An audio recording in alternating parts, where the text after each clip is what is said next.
Ito ang Broad Streamcast Communicators, ang naiiba at kakaibang plataforma sa digital broadcast.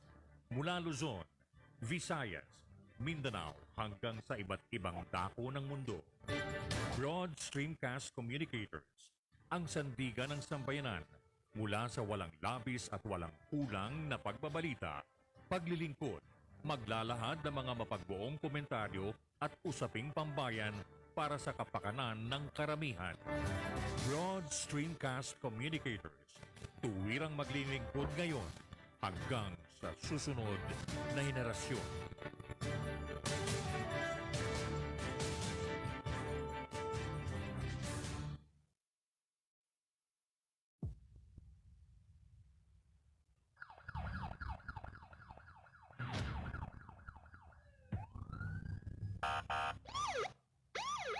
Digital Patrol.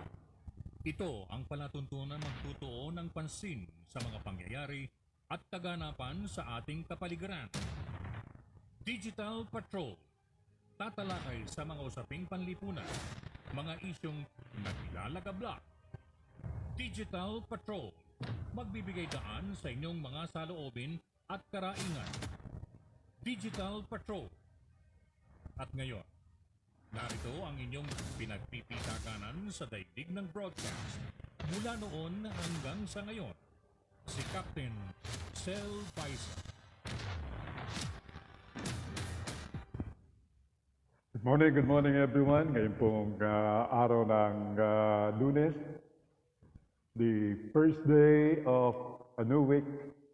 Ngayon pong araw na ito ng Lunes, the 10th day of January 2022. How's everybody doing? Ako po si Sel Baisa, and once again, join me till 11 o'clock. Ngayon pong umagang ito, sa isa pa nating pagtatanghal ng Digital Patrol. Papanood, papakinggan dito sa inyong platform ang Broad Streamcast Communicator. Well, as you very well know, at 7 o'clock in the morning, the curtain opened. Pagsisimula ng lahat ng mga palatuntunan, pagpapatuloy till midnight. Yan po ay 24/7. Ang ginawa ko mga tagapakinig dito sa inyong channel. Ulitin ko ang Broad Streamcast Communicators or simply BSC. Ngayong araw na ito, as in the past many years, ang palatuntunan ay sasamahan ni Nash, ang aking technical director, ganoon din ang chef ng program, si Manita Baisa Kapampangan. Well, so without much further ado, welcome to your Monday edition ng palatuntunang Digital Patrol.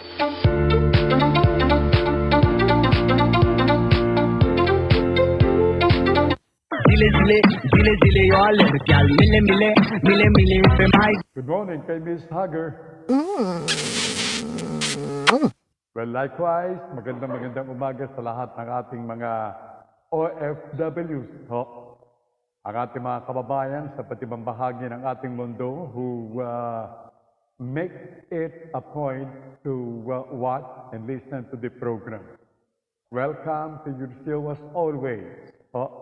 At ganoon din ang Pinoy Hour sa Alberta, Canada. Well, we're hoping na still nakahook up ang palatuntunan at kanilang disseminate ito. The program is being disseminated through their program all over the globe. Good morning to John, to Melody and Children, and of course, sa lahat ng ating mga kababayang mga Pilipino diyan sa Alberta, Canada. Thank you very much.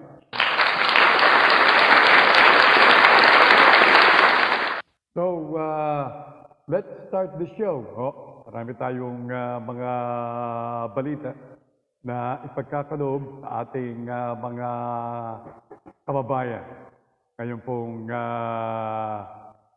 araw na ito ng Monday, and to begin with, ang ating pong balita tugnay nitong COVID-19 at itong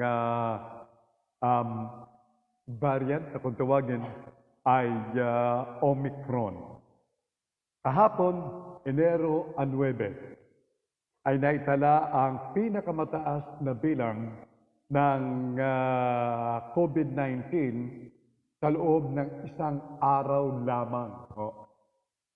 One day, nakapag-record kahapon ng 28,707 cases. Karagdagang kaso ng COVID-19. At merong naitala naman na 2,579 na kaso ng mga nagsipagaling. Samantala, ang aktibong kaso, yung mga hindi pa gumagaling, ay umabot na sa bilang na 128,114. 128,114 all over the country. This is as of yesterday. At ang mga gumaling ay 2,785,183 nating mga kababayang Pilipino dito sa ating bansa. At ang mga namatay as of yesterday, batay sa ulat ng DOH, ay 15. 15 individuals ang namatay kahapon, bringing to a total of 52,150 persons ang namatay kahapon. Yan po ang latest update. Inuulit ko, patay po ito sa pahayag ng DOH na itala kahapon ang pinakamataas na bilang ever ng COVID-19 sa ating bansang Pilipinas since the time na nag-umpisa itong virus na ito. Nagkaroon ng pandemic at naisama ang ating bansang Pilipinas among the many countries in the world na naapektuhan nitong virus na ito. 28,707 on a single day. Yan po ang naiulat kahapon ng DOH. At ayon sa DOH update, ayon sa pinakahuling ulat, lahat ng mga laboratory ay operational noong January 7, habang mayroong 14 na mga laboratorio naman na hindi nakapagsumite ng kanilang datos sa COVID-19 Document Repository System. Base sa datos sa nakaraang 14 na araw, ang kontribusyon ng 14 na mga laboratoryong ito ay humigit kumulang 5.1% sa lahat ng samples na naitest at 5.7% sa lahat ng positibong mga individual. Good morning kay Miss Leia Kaasi Wabel. Good morning, Miss Leia. Ang kanyang pagbati, good morning po. Okay, so siya ang, initially, ang nauna among the many morning greeters, nating mga followers ng program. Good morning to Leia Taas. Let me check. Okay? Yes, Taasi Uwabel. Leia Taasi Uwabel. And of course, to your loved ones, Leia. And ang stampad na paalala ng program sa iyo, Leia, sa iyong mga relatives, sa iyong mga friends, at sa lahat ng ating mga kababayan here and abroad, sa aking mga sisters all over the planet. Agilo ko mga tagapakinig. Be safety, be healthy all the time. Okay. Pinapaalalahanan, hirap kapag ikaw ay merong nararamdamang sipon. Pinapaalalahanan ang lahat na huwag maging kampante sa banta ng COVID-19 bagkus dapat nating ipagpatuloy ang tamang pagsunod sa minimum public health standard at lagi magsuot ng face mask, mag-physical distancing at maghugas ng kamay. Sa oras na makaramdam ng sintomas, agad na mag-isolate at magpa-test. Tandaan ang right test at ang right time. Agad rin magpabakuna upang makakuha ng dagdag na proteksyon laban sa COVID-19. Yan po ay timely reminder ng Department of Health. At incidentally sangayon kay Secretary Francisco Duque ng Department of Health, kapag ikaw ay nakaramdam nitong simptomas ng COVID-19 at itong simptomas dulot nitong Omicron na variant, kailangan ikaw ay mag-isolate na. Well, if you have a room of your own, you can always do so. Mag-isolate na. At ang advice ng DOH Secretary is to, well, if you can avoid, pinakamaganda ay tumigil ka na lang sa privacy ng iyong bahay and ask your house help members to attend to your needs for the time being habang ikaw ay nagpapagaling sa epekto nitong COVID-19. Yan po ay paalala ni Health Secretary Francisco Duque. Okay. Mabuti na yung tayo po ay sumusunod sa mga health authorities. They all knew it better than we do. Kaya, in the first time na kayo makaramdam ng sipon, makaramdam nitong pag-ubo, makaramdam nitong, pagkakaroon ng lagnat o sinat, the best thing for you to do is to have yourself isolated. Have yourself quarantined, self-quarantine na kailangan upang sa gayon, makaiwas tayo dito sa magiging pinsala pa na idudulot nitong Omicron variant dito sa COVID-19.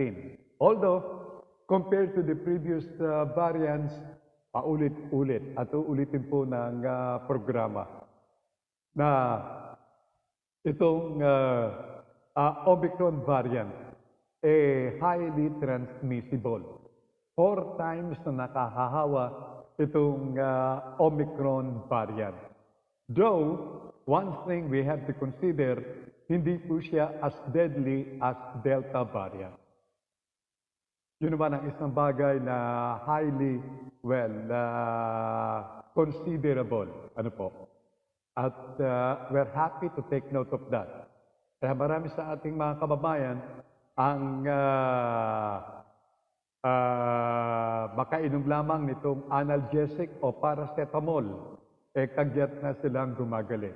Okay? From Joey Ortiz, magandang umaga, Digital Patrol, Captain Sel Baisa. Maraming salamat ka Joey Ortiz. Isa po sa ating very talented na colleagues dito sa Broad Streamcast Communicators, coming your way every weekend. He's entertaining us sa pamamagitan ng kanyang magandang awitin. Dito po sa platform na ito, dito sa channel na ito, that's every weekend. Thank you so much, Joey, for watching the program. From Montreal, Canada, from my sister, LB Baisa Clemente. Ang sabi ni LB, hi Manong, and all your watchers, stay safe always. Thank you very much. Kay din dyan, LB, ha? We understand na dyan sa gawin ng Quebec, tumataas ang kaso ng Omicron variant na nauuwi rito sa COVID-19. Kaya take all necessary precautions. We understand also na thousands ng mga workers sa mga entertainment establishment diyan sa Quebec medyo naapektuhan din. Nawalan sila ng hanap buhay because of the closure of these establishments that includes nightclubs, also itong mga movie houses. Oh, all right.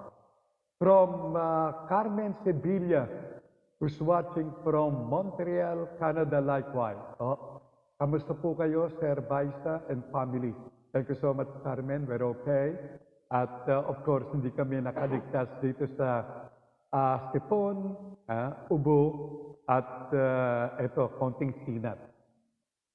Now, ito ang fashion dito ngayon sa Pilipinas. Okay.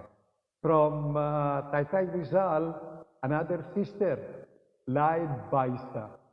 Mula kay Lyde, hi Leah! Yung binabati niya si Leah Wabel. O, yung naunang bumati sa atin, nagpaabot ng kanyang morning greetings sa program. Leah. Hi Leah, ang sabi ni Lyde, thanks for watching. Thank you so much Lyde, and hi to Mark.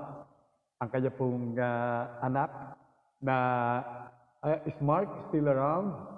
I understand Mark is supposed to, spend his Christmas here in our country. And I hope Mark is still around watching the program. Thank you, Mark. Ang kanya pong anak from Thailand, working in a big university out there. All right. Good morning likewise to Tammy Juanillo, Lyde and Mark's company diyan sa Taytay Rizal. From Montreal, Canada, anew, coming from another sister, si Norma Baisas Way. Hello to Norma. Hello, Norma. Kanyang bate, morning manong. And likewise to your husband, Ken, and children. Take all necessary precautions, Norma. At especially you who's exposed to all kinds of elements. Is working in one of the biggest hospitals in the planet. Diyan po sa Montreal, Canada, ang Royal Victoria Hotel. And extend my hello to your colleagues, your co-nurses, your health workers up there in Royal Victoria Hospital, Norma. Back in our country, Mary Hilma Wong from Bulacan. Ang sabi ni Mary, good morning, Captain Cell and BSC family. Hello din po sa inyong mga sister. God bless, keep safe po. Thank you so much, Mary Hilma Wong. And likewise, I'd like to extend the program's greeting to your loved ones. And to those who are simply watching, to those who are simply listening to the program, but nevertheless don't have time to, extend their greetings. You're, among those, or shall I say, you, practically, everybody out there, are or is included in our morning wishes and morning greetings.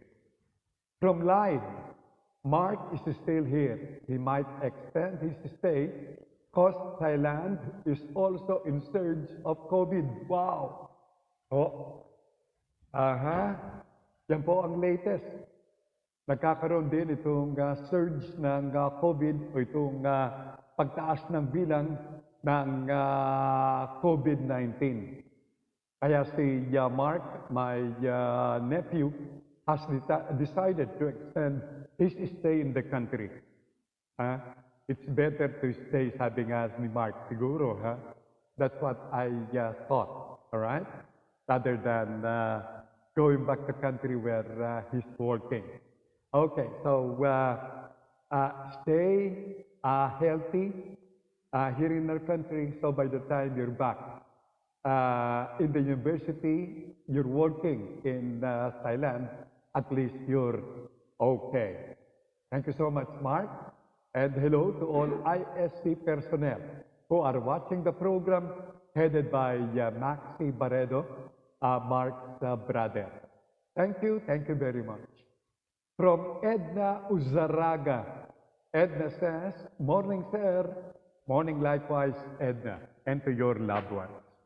Now, the program incidentally asked DOH Secretary Duque on his comment as to the COVID surge experienced in our country now. Okay? So let's listen to what DOH Secretary Duque has to say. Ito naman ay maraming dahilan. Unang-una dahil sa pagsipa nito, mukhang Omicron ang isa sa mga dahilan. Pangalawa, yung holiday surge, kung tawagin, yung increased social mobility, na ang mga tao ay naglabasan nitong pagdiriwang ng Kapaskuhan at Bagong Taon at humina o bumaba ang compliance rate sa atin tinatawag na minimum public health standards o yung mass hugas iwas. At yan ang mga kadahilanan. Okay, si DOH Secretary Duque, and well, he made mention as far as his observation is concerned na, well, somehow, yung pagiging independent, pagiging free again ng ating mga kababayan during the previous Christmas season. Ang ating mga kababayan has been forgetful of the possible consequence ng biglaang paglobo ng mga tao sa lansangan, paglobo sa mga malls, paglobo sa mga night markets. All the time, they forgot about the consequence these actions would do or would result dito sa virus na within our midst, yung virus na nasa ating kapaligiran. Well, dapat siguro nabigyan ng kaukulang pansin yan nung panahon na kung saan, well, instead na nasa bahay ang ating mga kababayan o naging selective yung ating mga otoridad sa pagpapalabas ng ating mga kababayan na, well, nagdiwang na kanilang Pasko outside their residences. It was indeed a grand time for everybody itong nakalipas na Christmas season. Dumating itong Christmas Eve, dumating itong New Year's Eve, ganun pa rin ang labanan. Many forgot about the consequence. Many, because of, well, apparent happiness they felt during this time of independency, quote unquote. Nalimutan nila yung posibleng pwedeng mangyari at nangyayari na. You could just imagine thousands and thousands ng ating mga kababayan ang patuloy na naapektuhan on a single day. And yesterday had registered the most number ng mga nagka-coronavirus, all because of Omicron dito sa ating bansang Pilipinas. Well,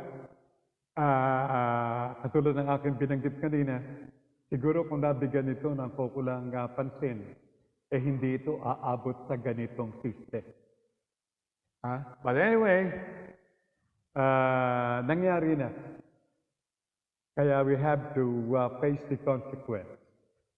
We have to face the result nitong pagiging independent ng marami nating mga kababayan.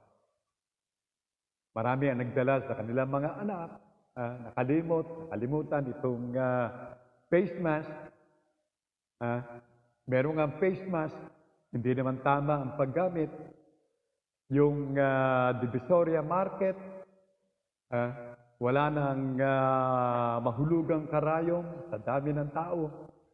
Walang magawa ang ating kapulisan. All they have to do is to watch. Unbelievably, sabi nga po. Unbelievable, sabi nila. Ang dami ng tao. Well, on the part ng mga peddlers, on the part ng mga vendors, it has been a grand time for them. Sabi nga ho, nakabawi. On the second year, sapagkat the year before last, naging mahigpit ang ating pamahalaan. Hindi ho ba? Naging mahigpit ang Christmas celebration. Naging mahigpit ang New Year's revelry. Somehow, naging matahimik ang pagdiriwang ng bagong taon noong pong 2 years ago. 2020. O 2021, sabihin na natin, nung pumapasok itong taong 2021, as compared dito sa pagpasok ng 2022. Nakalimutan na. Medyo aminin na natin, nagkaroon ng lack. Nag-relax ang gobyerno. Kala ko ba'y mahigpit? Wala. Alam naman ng ating mga kababayan, anyway, tapos na, nangyayari na. Siguro, hindi na panahon para magsisihan. But somehow, kung ito ay nabigyan ng kaukulang pansin, disinsana, hindi ganito ang magiging problema na kinaharap ating bansa, partikular ng National Capital Region. Lalo pangat kumakalat itong balita na, well, posibleng iakyat sa alert level number 4. Naloko na, pag ganyan nangyari. Ang kasulukuyang alert level na ngayon ay nakataas dito sa Metro Manila area, pero din sa 4 na mga lalawigan on Metro Manila area's boundary. Ang Rizal, Bulacan, Laguna, ganoon din ang Cavite. Puro alert level number 3. Kaya napakahigpit. Wala na, too late na hero na eh. Anyway, sabi ng ating mga kababayan, nakapagpasaya naman kami. Ayan, yan po ang consequence, yan ang resulta. Naging masaya, naging malungkot naman itong sumunod na buwan at we're hoping na itong lungkot na ating nararamdaman, itong sipon na ating nararamdaman, ang sabi ni DOH Secretary Duque, baka ito ay flu o tarangkaso. Pero just the same, whether this is flu or tarangkaso, we might as well consider this as COVID-19 as well.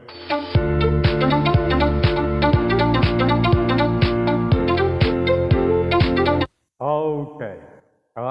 Kaya take it from Secretary Duque ng DOH. Kung ikaw ay merong pribadong silid sa iyong bahay at ikaw ay nakararamdam nitong mga sintomas na apparently ay dulot di umano daw nitong Omicron variant, it will be, it will be safe for you to just stay at home in the privacy of your room. Stay there. Pagkat alam nyo sa mga pagamutan ngayon, ang tinatamaan nitong mga sintomas apparently, daw, itong Omicron variant ay itong mga health authorities, yung mga nasa pagamutan. At isa na yan, yung mga taga-Lung Center of the Philippines. Marami po sa kanilang mga health workers ang nakararamdam din itong sintomas ng Omicron variant. Katulad din ng iba pang mga pagamutan to include, among others, ang Philippine General Hospital. Yan. Okay. So, what else is new? Mga gilo ko mga tagapakinig, ha? Well, ito naman pong hinggil sa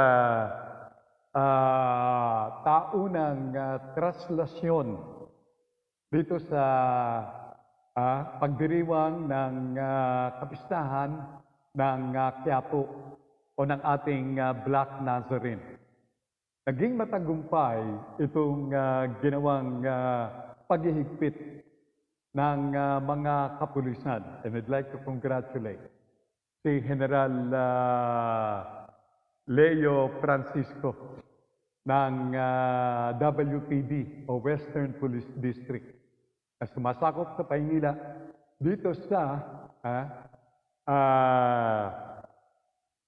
Quiapo Stage sa kanilang matagumpay na operasyon.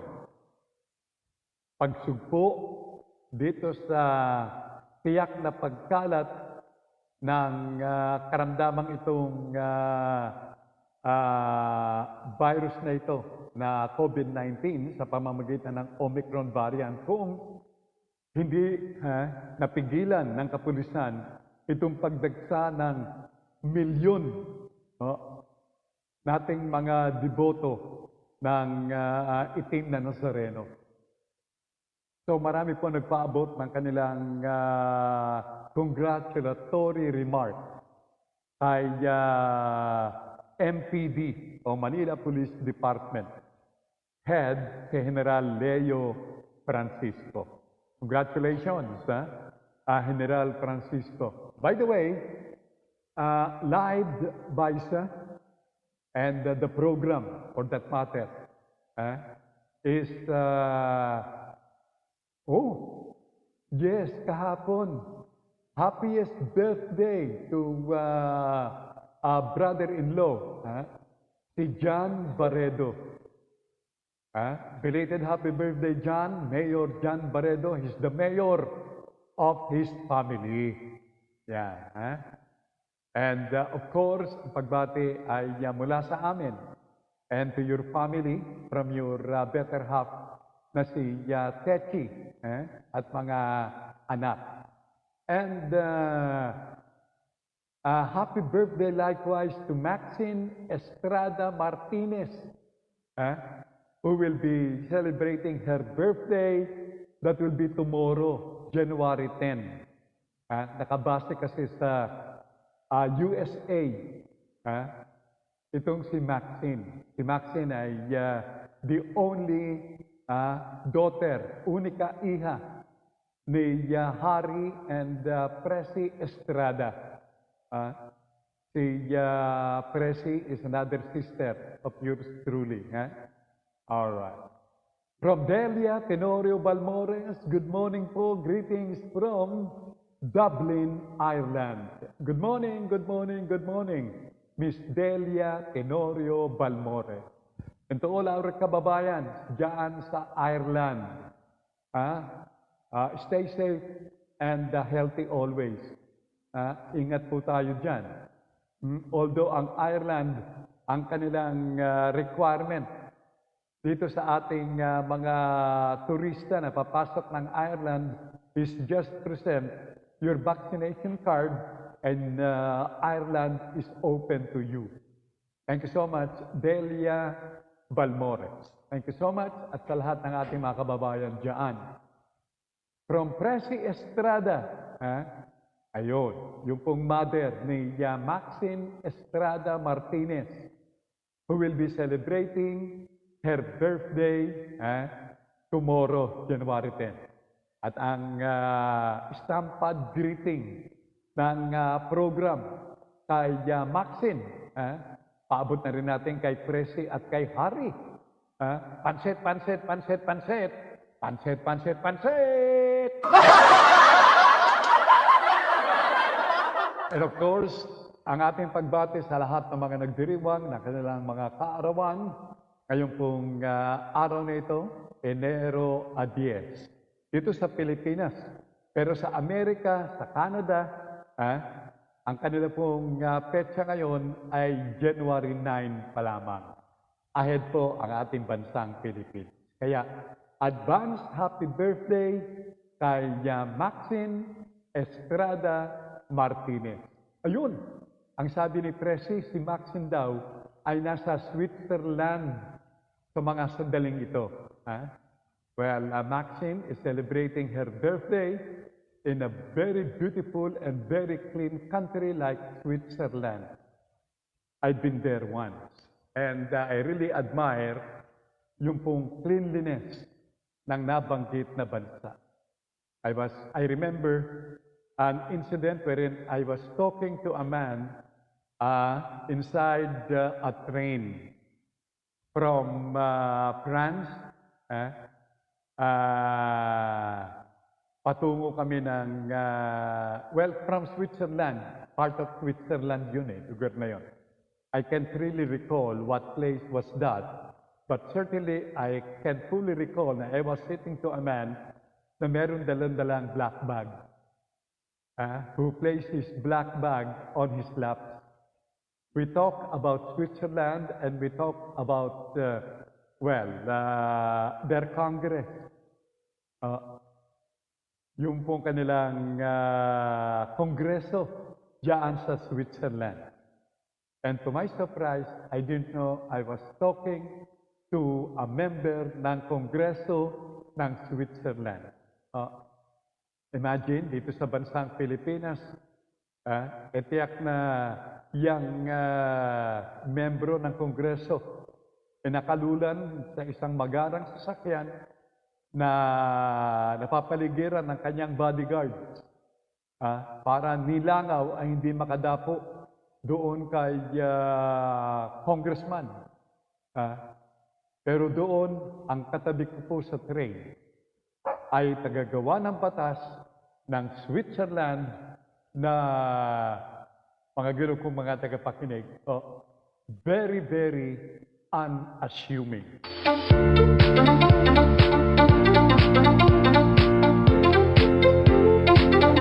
Bueno, marami pa rin sa mga lugar dito po sa ating bansa, partikular diyan sa malaking bahagi ng Kabisayaan at Kamindanawan hanggang sa mga sandaling ito, looking forward for the going back into their power operation. Marami pa po itong mga walang ilaw na they only rely on ilaw o liwanag mula sa haring araw in the daytime. Kapag dating ng gabi, gamit ang kandila, gamit ang lampara na gawa sa gaas, ilagyan ng basahan upang gamiting sindihan. Doon ang kanilang pinanggagalingan ng kanilang power.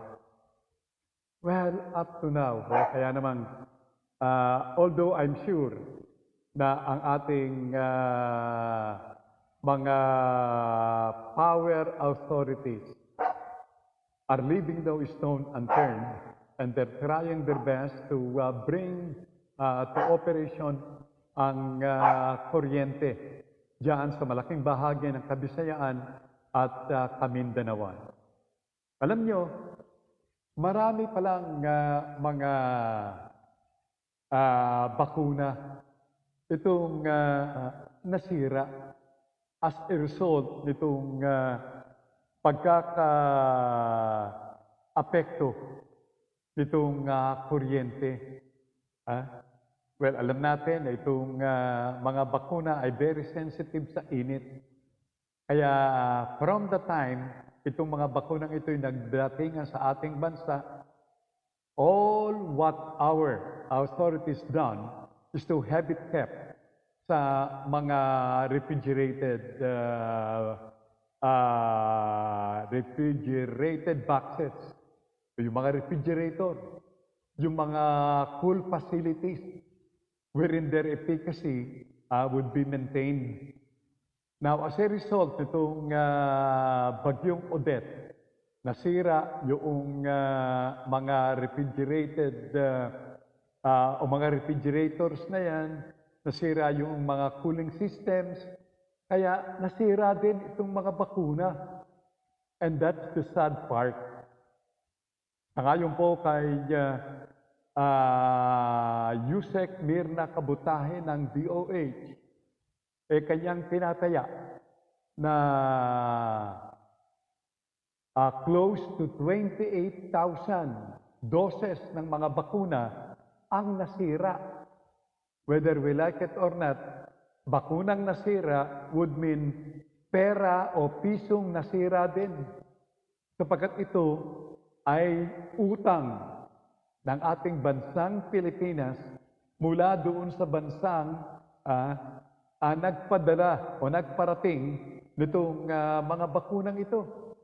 Ganun ho ang labanan eh. Umorder ang ating bansa ng bakuna at yung order na yan, unless ito po ay donations, libre. Pero malaking bahagi, malaking porsyento ng mga bakuna na dumating rito sa ating bansa ay in-order ng ating pamahalaan at después dapat bayaran. Babayaran ho yan. Sabi nga ho, ang ultimo, hanggang doon sa pinakaapo ng ating mga apo ang magbabayad dito. Ngayon kay Yusek Kabutahe, 27,514 doses ng bakuna ang nasira nitong bagyong Odette. Meron tayong 27,514 doses na i-report na tira na 500 sa 4B, 2,400 sa Region 6, 7,000 sa Region 7, 2,000 doses sa Region 8, tapos 15,000 sa Caraga. Ang Caraga mostly yung Surigao del Norte, Cambao at saka Dinagat Islands. Naghihintay pa tayo ng reports sa Region 5, 9, 10, 11, 12 at saka Si Yusek Kabutahe. Sayang Sana hindi na mapunta yung mga bakunang yan dito sa ating mga mapagsamantalang mga kababayan. Baka yung mga bakunang yan ay i-recycle. Ipalabas na yan ay maaari pang gamitin. And the worst, baka yan ay mapunta rito sa mga mapagsamantala natin mga kababayan. Lagyan o i-update yung tinatawag na expiration date o expiration use nitong bakunang nasirang ito. Huwag naman sana dun sa ating mga kababayan na nag-iisip ng ganyan. Kaya I think the best is to destroy itong mga bakunang ito. Basagin at itanim na lamang sa ilalim ng lupa. So that wala po tayong apprehension na baka ito ay ibenta, gamitin doon sa ating mga kababayan. Naloko ko na. Isasaksak mo yung bakuna na walang efficacy, wala nang bisa. Para ka nagsaksak ng tubig. Hi to Charles Baisa and likewise to his wife Chona and their único hijo Chase. Good morning and thanks for watching. Bueno, itong pong paalala ng DILG sa mga barangay official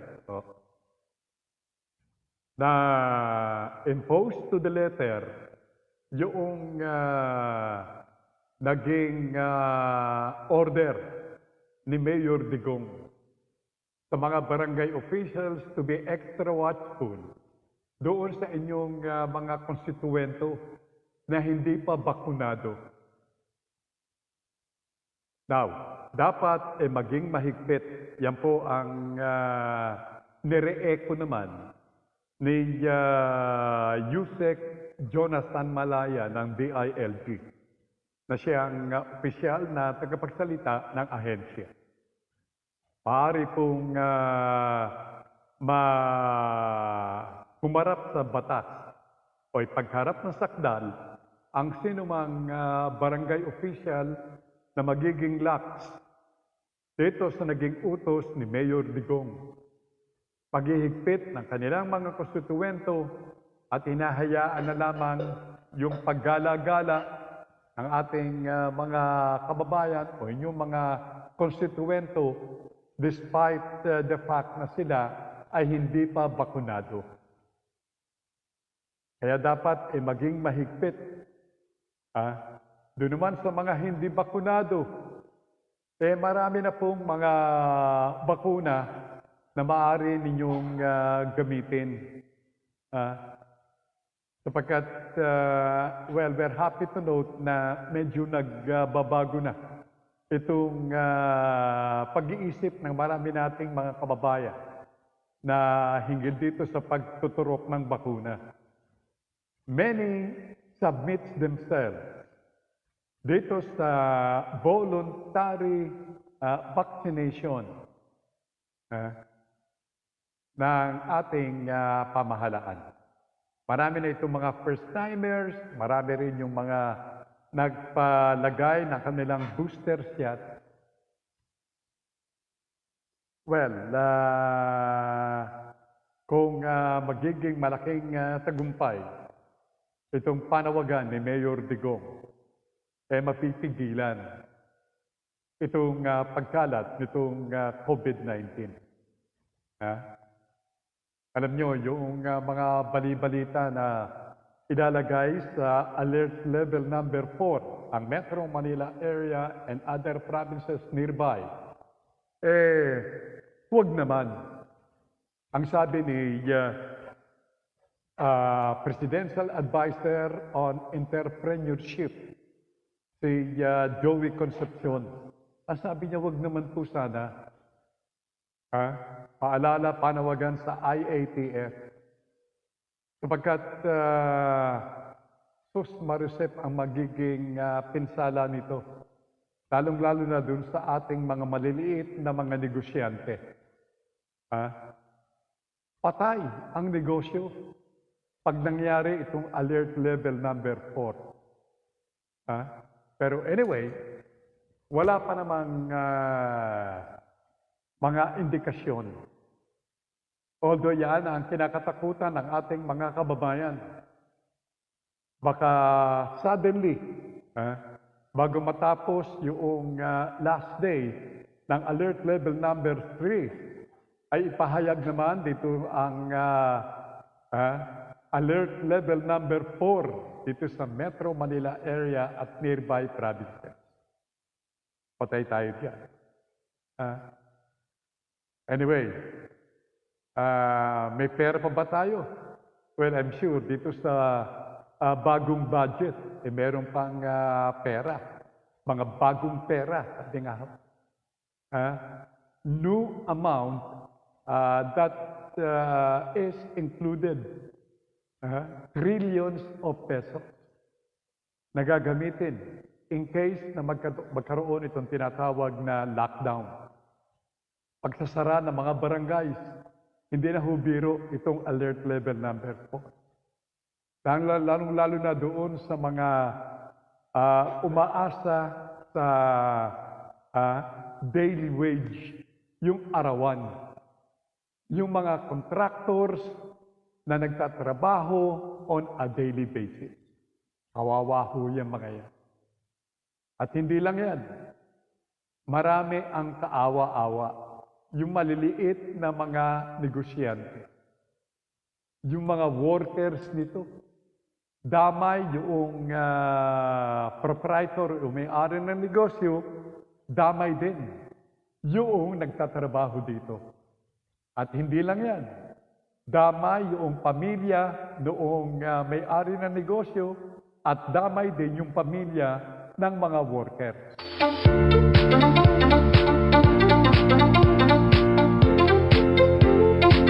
Check your time pieces, the correct Philippine time. It's now quarter. 15 minutes bago sumapit ang 11 ng umaga ngayong January 10, 2022. Don't forget, 2022. From Makasin, ang aking pinsan, from Sipocot, Kamsur, Mrs. Mirna Alcid Sekihor. Hi to Ed Sekihor, her husband and children. And sa lahat ng ating mga kababayan, diyan sa Sipocot, Camarines Sur, and nearby areas who are watching and simply listening to the program. Ang sabi ni Mirna, good morning sa Elbaisa, and to all your watchers and listeners. Happy Monday and a blessed day, everyone. Thank you so much, Mirna. And I presume maganda ang panahon diyan sa Camarines Sur at this time of the day.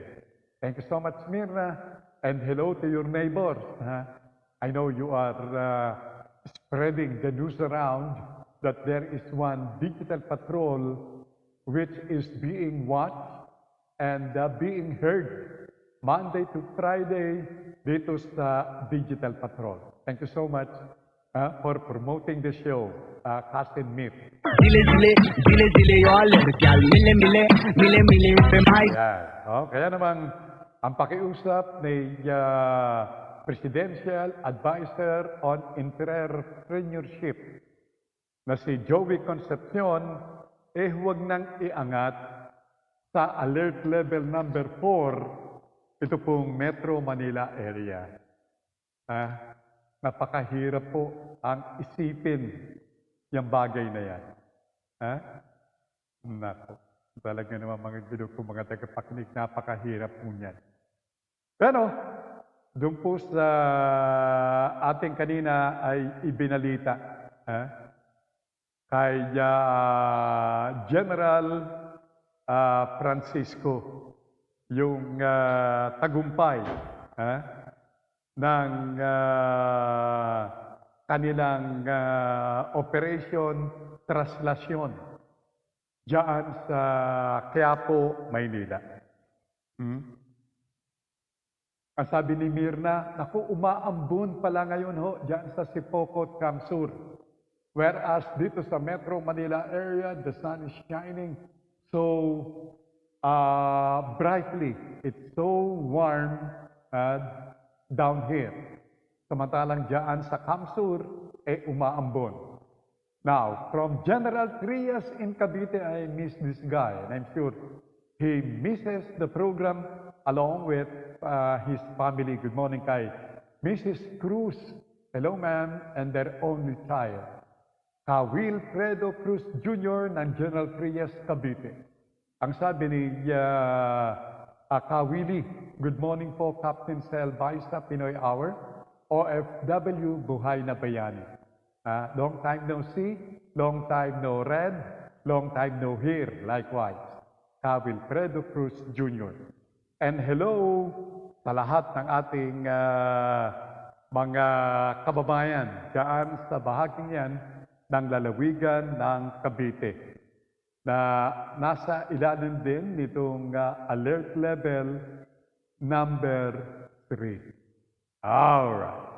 Now, tagumpay ang Operation Traslasyon diyan sa Quiapo, Maynila.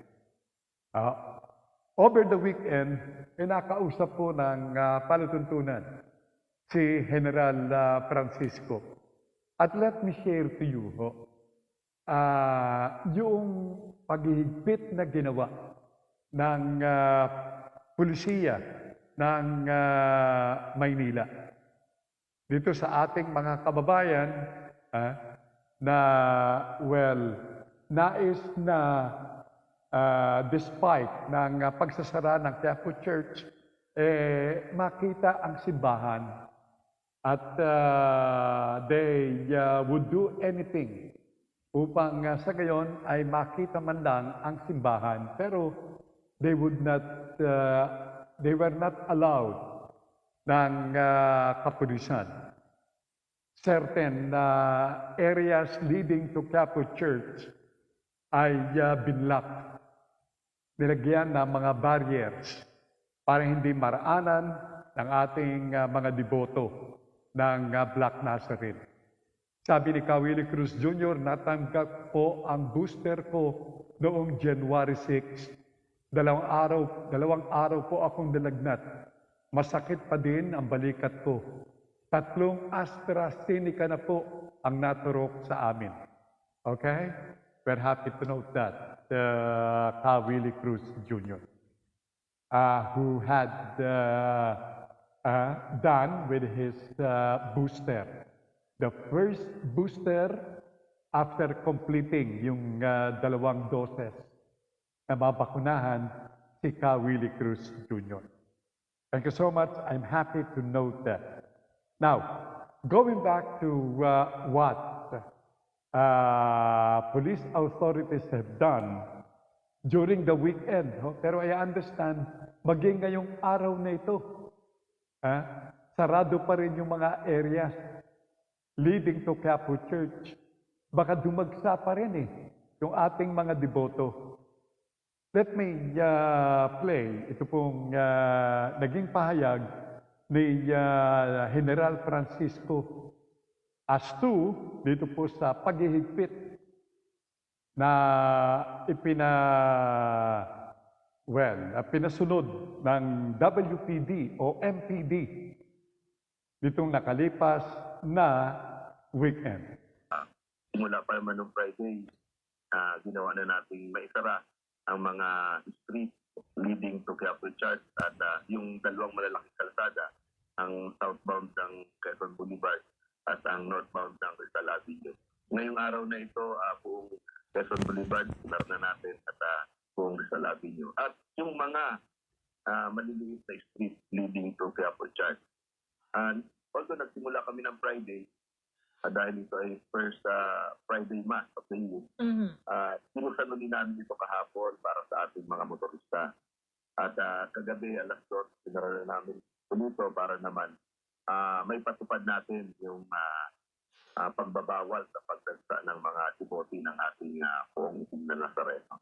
And it has been said again and again na naging tagumpay itong Operation Traslasyon ng Manila Police Department Authority. You can just imagine, we're talking here of thousands and thousands and thousands or maybe millions nating mga kababayan na for the past 2 years, last year wala rin pong traslasyon. Ngayong taong ito, it was a stricter implementation, ito pong traslasyon. To the point na sinarhan ng nilagyan ng mga barriers ang mga lansangan patungo ng simbahan ng Quiapo.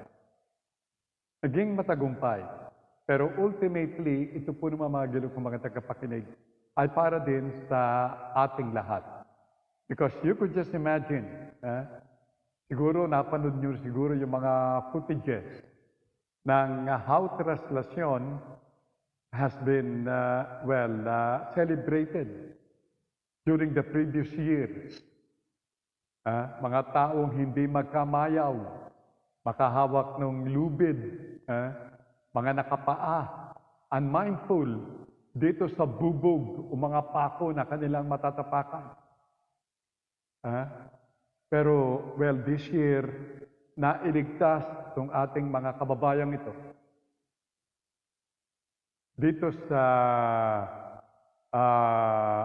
magiging epekto ng Omicron variant o itong simply COVID-19 para sa mga sana ay nakadalo nitong translasyon. Anyway, there will be more years to come wherein mga gilo kong mga tagapakinig na magbabalik din itong tradisyong ito. Marami sa ating mga deboto ang tinanggap itong tinatawag na pagtigil ng translasyon for the year. Maybe who knows, next year or the year after next, ay bumalik na itong translasyon ng Black Nazarene. Wilfredo Cruz Jr. has this to say, napansin ko lang po sa vaccination site, ay halo-halo ang tao, mayroong first dose, mayroong second dose, tapos may booster. Kaya po, daming tao, walk-in din, tapos cut-off. Kapatid ko po, 10 p.m. na natapos. Alas 10 ng gabi natapos. At para lang sa booster niya. Fiesta din kahapon po dito sa Malagasang 2. Nasereno din po. Maayos naman po at walang aberya. Ang sabi ni Willie Cruz Jr., karagdagan, Omicron, Delta-Cron variant. Ayan. Delta-Cron compared to Omicron is deadly. Marami pong mga namatay. Maraming buhay ang kinuha nitong Delta-Cron as compared dito sa Omicron o simply Delta variant. From Chincha Buste, saan na kaya si Chincha? Is she back yan po sa Kuwait? Ang sabi ni Chincha Buste, good morning po, Captain Stel and family. Hello po and more power to your show and to BSC. God bless po. Are you sending the message or have you sent the message from Kuwait, Chincha? Are you back to work? Sabi nga, after your vacation, your grand Christmas vacation in the country. We'd like to know. Pagkat alam nyo, minomonitor din ng palatuntunan yung ating mga kababayan, lalong-lalo na yung mga taga-Hong Kong. Apektado yung mga workers doon. Dahil dito sa naging kautusan ng Hong Kong Tourism Bureau na bawal itong mga sasakyan, paliparan, o mga sasakyan lumilipad patungo o galing ng Pilipinas and other countries. Hindi ko na po ma-recall kung anong mga bansa ito, na papasok ng Hong Kong. Pinagbabawal muna. Kaya whether we like it or not, apektado rito mga gilo kong mga tagapakinig, itong ating mga OFWs. Ang sabi ni Chincha, andito po ako sa Pinas, here in San Andres, Bukid, Maynila. Na-busy po kami sa paglilipat, Captain Sel. Oh, thanks so much, Chincha, for that very fast answer to the question. Maraming salamat. Yung ating mga kababayan, simula na po ng gun ban dito sa ating bansa. And this has something to do dito sa nalalapit nating eleksyon. That will be on May 9 this year. Kaya as a tradition, as a practice, pinagbabawalan yung pagdadala ng baril. Whether you have an authority to bring outside your residence itong inyong sandata, hindi ninyo ito pwedeng dalhin not unless you have the proper authority coming from COMELEC. Okay, maliwanag ho yan. Kaya, don't be surprised if by daytime and by nightfall, merong mga checkpoints sa inyong mga lugar na daraanan who would ask you to please open your inside light of your car, yung ilaw sa loob ng inyong sasakyan, enable them to see who are the passengers of the car. And of course, out of courtesy, itatanong kung kayo ba'y merong dalang baril, halimbawa. Because the latest, 5 ang nadala sa krami na ang pagkakasala ay mayroong baril na dala-dala sa kanilang sasakyan during the first day nitong checkpoint hinggil po rito sa gun ban. Bago po yung naging pahayag ni Coronel Jenny Tecson hinggil sa checkpoints, ang sabi ni Melito Rodelio Militante from Calamba, Laguna, "Sorry, I'm late. I'm still taking care of my puppies." Yun. Magagandang mga tuta ito eh. Itong mga puppies ni Melito. At sabi ni Wilfredo Cruz Jr., naging maayos naman po ang bakasyon namin sa Kasiguran, Sorsogon. Simple lang po ang buhay doon. May ilang senior citizens ako na nakausap doon na ayaw nilang magpabaksin. Dahilan po nila, gusto pa nilang mabuhay ng mahaba. 85 years old, malakas pa, at nagpupunta pa sa laot. Okay? Yan po ay sa Sorsogon. Thank you so much, Willie Cruz Jr. Narito si Coronel Jenny Tecson hinggil dito sa checkpoints, dito sa gun ban na sinimula ng pinairal ng ating kapulisan at ng Armed Forces of the Philippines sa utos ng COMELEC. Po siya nung nilaunch po natin dahil nga po dito sa pag-umpisa po ng ating election gun ban, yung ating period ay mayroon na po tayong tinalaga, sir, na checkpoint sa iba't ibang syudad ng NCR. At yun nga po, sir, dun sa ating kick-off nung isang araw, nung madaling araw kahapon, sir, ay mayroon tayong COMELEC checkpoint na 60 na ginawa muna. Nakasama po nating... 60? Yes, sir, na in-establish Buong Metro Manila? Yes, sir, na in-establish po yan. Kasama po yan, sir, ng ating mga election officer.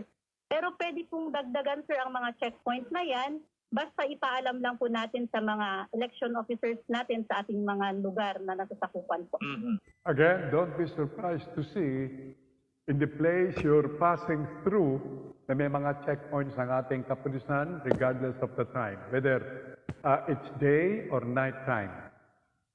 Kaya ulitin natin, kung kayo man po ay lisensyado na magdala ng baril outside your residence, huwag niyo munang dalhin yung bakal na yan because ipinagbabawal po ng Commission on Elections related to the forthcoming election day sa ating bansa.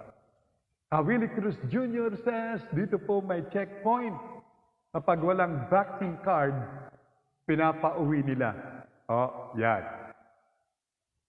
Yan po ay may kaugnayan pa rin dito sa paghihigpit hinggil dito sa pagkalat ng COVID-19. Pero wala na po tayong sapat na oras. This is the giveaway dito naman sa ating susunod na palatuntunan dito sa platform na ito, ang Broad Streamcast Communicators or simply BSC.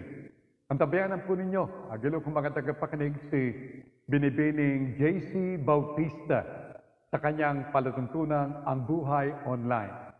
Sabi ni LB, ang sabi ho ni LB, ang isa sa akin mga kapatid, plus, yung iba pa, from various parts of the world, si Lyde, si Pete, si Presi at si Uma. God bless the whole world, ang sabi po nila.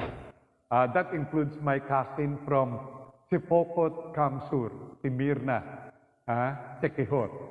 Pero mga gilog kong mga tagapakinig, I know for a fact na lahat po tayo iisa ang ating nais sa ating mundong ito.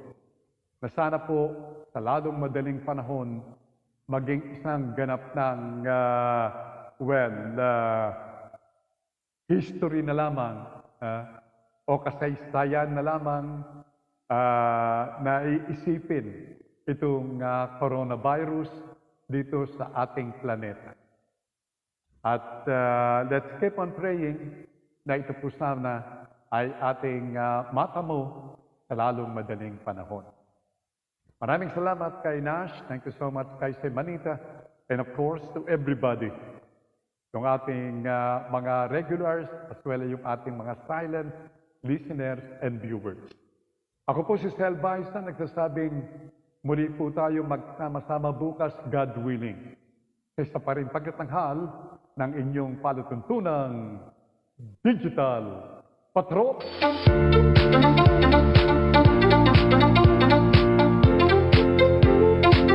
Diyos te Adina, ang oras sa Pilipinas, ginap ng alas 11 ng